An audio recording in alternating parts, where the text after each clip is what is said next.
يا مساء الخير ومساء الفل على كل حبايبي الحلوين. ازيكم يا حبايب قلبي؟ عاملين ايه؟ يا رب تكونوا جميعا بخير وبصحه جيده يا رب. شايفين يا حبايب قلبي شويه الحواوشي العسل دول؟ احنا عملنا الحواوشي ده النهارده يا حبايبنا بطريقه طبعا سهله. عايزه اقول لكم يا حبايبي طريقه سهله وبسيطه. طبعا الحواوشي عايزه اقول لكم ان هو من اسهل الحاجات اللي بتتعمل، ما بياخدش وقت. غير كده طبعا بيطلع بالطعم بتاعه خطير.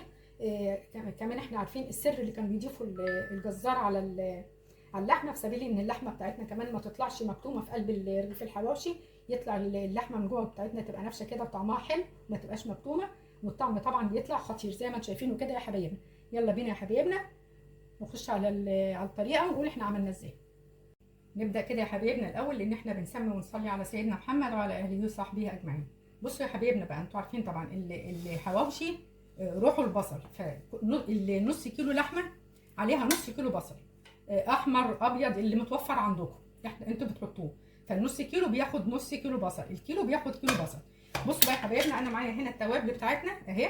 معايا معلقه كبيره بابريكا، معلقه توم باودر، معلقه بصل باودر، معلقه كزبره، معلقه صغيره جنزبيل، ومعايا معلقه كبيره فلفل اسمر، ومعلقه صغيره ملح. طبعا لان انا هحط كمان معايا هنا بهارات الحواوشي زي ما انتم شايفين كده، انا بحط بهارات الحواوشي. في كمان سر يا حبايبنا احنا بنضيفه، بتخلي كمان اللحمه بتاعتنا ما تبقاش مكتومه في قلب الساندوتش، تبقى اللحمه بتاعتنا كده نافشه وطعمها حلو. فاول حاجه يا حبايبنا ان احنا هنعمل ايه؟ هنحط التوابل بتاعتنا هنا ونقلبها مع بعضها. بسم الله الرحمن الرحيم. هنزل كده بالتوابل بتاعتنا في الطبق ده كده ونقلبها على بعضها.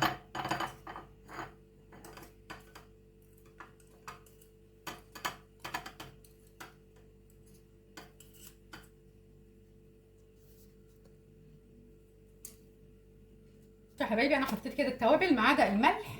طبعا انا حاطه معلقه صغيره ملح على اساس ان انا هحط بهارات زي ما قلت لك حواوشي. فانا اول حاجه حطيت التوابل بتاعتنا، بسيب الملح والفلفل الاخر، دي بنزلهم في الاخر على اللحمه، على اساس ان الفلفل دايما بيتحط دايما في الاخر مع اللحمه يا حبايبنا. فانا دلوقتي هنا هنزل بقى مع التوابل بتاعتنا دي اللهم صل على النبي بنص كيس حواوشي، نص كيس اللي هي بهارات الحواوشي. هو ده انا كيس كنت واخده نصه قبل كده، فهحط النص بتاعه دلوقتي اهو.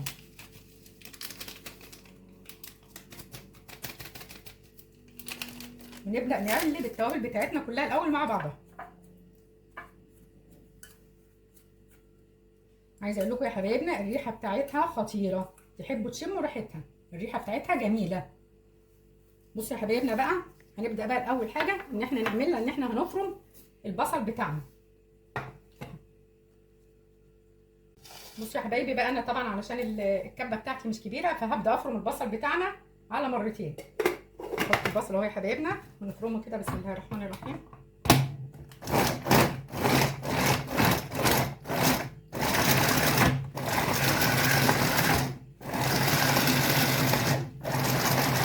حبايبي كده انا فرمت البصل بتاعنا اهو زي ما انتم شايفين كده اهو يا حبايبنا اهو. بس انا بقى هنا في سبت بقى شويه صغيرين كده في قلب الكبه بتاعتي على اساس افرم معاهم الفلفل. فانا معايا هنا الفلفل بتاعي حامي، انتوا طبعا ممكن تضيفوا فلفل بارد تبع ما انتوا بتاكلوه يا حبايبي. فانا دايما بنحط الفلفل بتاعنا اللي هو السبايسي الحامي. هبدا بقى افرمه مع شويه البصل دول الاخرانيين. بسم الله الرحمن الرحيم.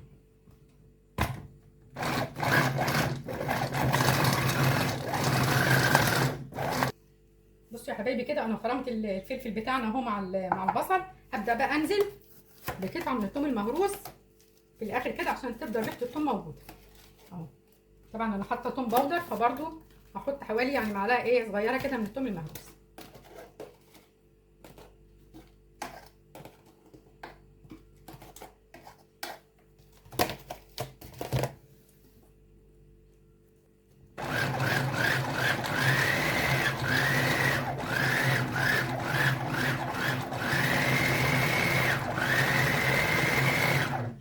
هنزل بقى كده يا حبايبنا بالفلفل والبصل اللي احنا فرمناه في الاخر مع معلقه الثوم اللي هي الصغيره اللي احنا حطيناها، وهنبدا نقلب المكونات بتاعتنا كلها مع بعضها كده يا حبايبي. انا نزلت اهي بالحاجه بتاعتنا اهي كده على بعضها. هبدا انزل بقى بالتوابل بتاعتنا. بسم الله الرحمن الرحيم.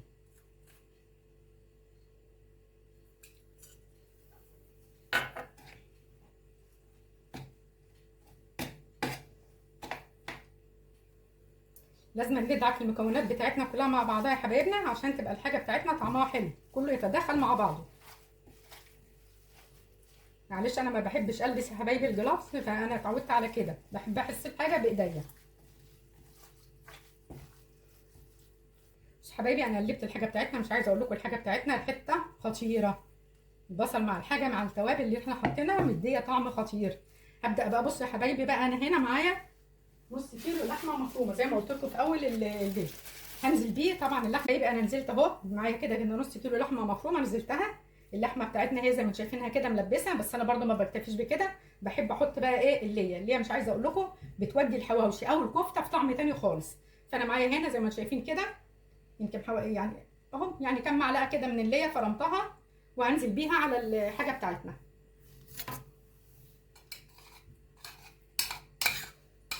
عايزه اقول لكم اللي بتودي الحواوشي والكفته في حته تانيه خالص.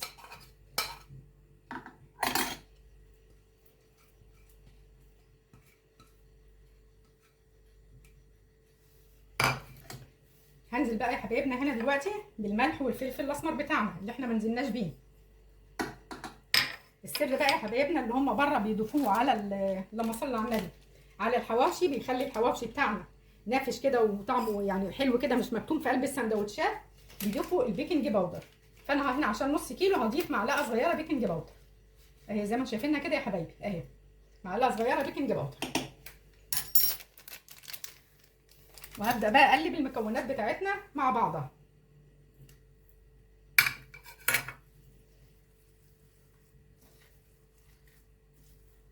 ادي كده يا حبايبنا اهي اللحمه بتاعتنا بعد ما حطيتها مع التتبيله، مش عايزه اقول لكم ريحتها خطيره اهو شايفين يا حبايبي اهي. فانا بقى دلوقتي هركنها كده بس شويه كده على ما نبدا بقى ايه نفتح العيش بتاعنا. جبنا العيش بتاعنا طبعا احنا بنجيبه يعني بتقولوا للفران اللي هو بيعمله ان احنا مش عايزين العيش بتاعنا يعني ما يبقاش وشه محمر، على اساس ان احنا طبعا لسه هنسويه. فانا معايا العيش اهو يا حبايبنا، طبعا العيش بتاعنا صابح. هنبدا الاول ان احنا نفتحه بسكينه كده يا حبايبنا رفيعه او بايديكم عادي. بتفتحوه يعني تلت رغيف مش نصه، انا بحب دايما افتح تلته.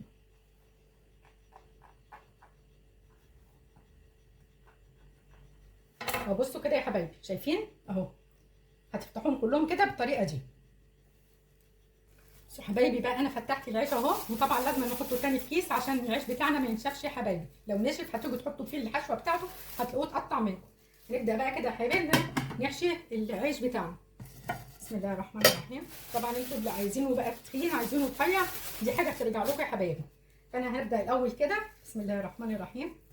معلش انا كنت نسيت وطلعت العيش كله، فالمفروض ان انا اطلع الرغيف رغيف. هبدا بقى اخد كده حته يا حبايبنا كوره كده، ونبدا نفردها في قلب الساندوتش من جوه، في قلب الرغيف من جوه بمعنى اصح. زي ما انتوا كده شايفين يا حبايبنا اهو، انا فردت كده الحواوشي بتاعنا في قلب العيش كله اهو. نبدا بقى كده نركنه على جنب ونحشي غيره. بسم الله الرحمن الرحيم.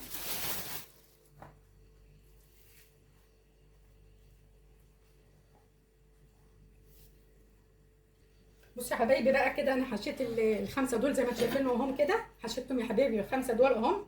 فطبعا في لسه باقي، الباقي ده هدخله في كيس يا حبايبي وادخله الفريزر. انا حشيت اللي هو يكفينا النهارده اهم يا حبايبي كده. فمش عايزه اقول لكم هو ما شاء الله بيرمي، يعني كان ممكن يعملوا لي تقريبا حوالي 9 ترغيفه او 10 ترغيفه اهو. ده الباقي يا حبايبي اهو من النص كيلو. هنبدا بقى يا حبايبي نبدا نسويه. يا حبايبي انا الحواوشي بتاعنا يا حبايبنا انا هسويه على البوتاجاز من فوق، مش هحطه في الفرن. فمعايا الاول هنا هحط شويه زيت كده في قلب الطاسه نفسها كده مش كتير. بسم الله الرحمن الرحيم. وهنبدا كده نوزعها في قلب الطاسه. بصوا يا حبايبي انا اهو حطيت الرغيف بتاعنا في قلب الطاسه، ودهنت وشه برده كده من فوق يا حبايبنا زيت. هنبدا بقى يا حبايبنا عشان طبعا احنا هنسويه من فوق، هبدا اغطيه عشان طبعا التغطيه بتساعد على تسويه اللحمه من جوه، والنار بتاعتنا ما تكونش عاليه قوي يا حبايبنا، اساس احنا عايزين الرغيف بتاعنا ما يتحرقش واللحمه بتاعتنا تستوي.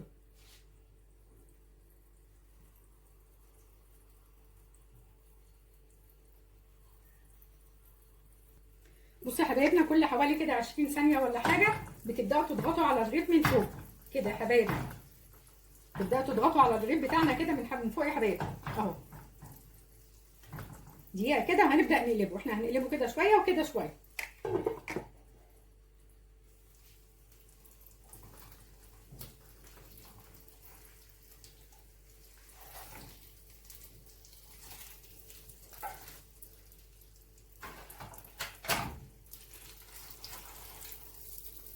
هنقلبه كده شويه يا حبايبي، وبعدين برده نرجعه تاني ونغطي يا حبايبي. لازم تغطوا.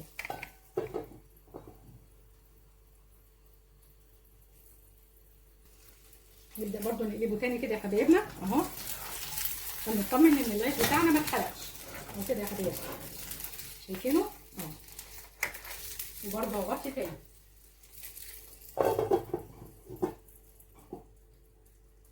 زي ما قلت لكم يا حبايبنا النار ما تبقاش عاليه عشان العيش بتاعنا ما يتحرقش واللحمه بتاعتنا تبقى نيه من جوه. النار بتاعتنا بتبقى متوسطه.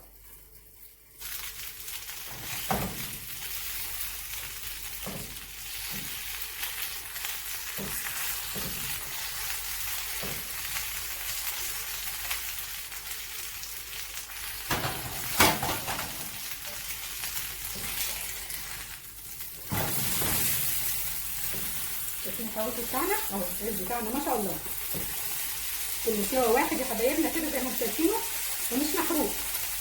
برضه هنسيبه كده بتاع ثواني برضه على الوش الثاني ونرجع نشيله بقى بعد كده. معلش الغطا سخن.